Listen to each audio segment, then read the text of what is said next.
वारीचा घेतला पावलांनी आम्हा वाळवंटी तुझी सावली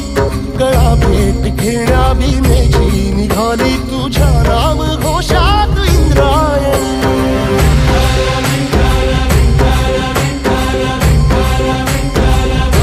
भिडे आसमंती ध्वजा वैष्णवांची उभी पंढरी आज नादावली तुझे नाव ओठी तुझे रूप ध्यानी जीवाला तुझी आस गा लागली जरी बाप साऱ्या जगाचा परी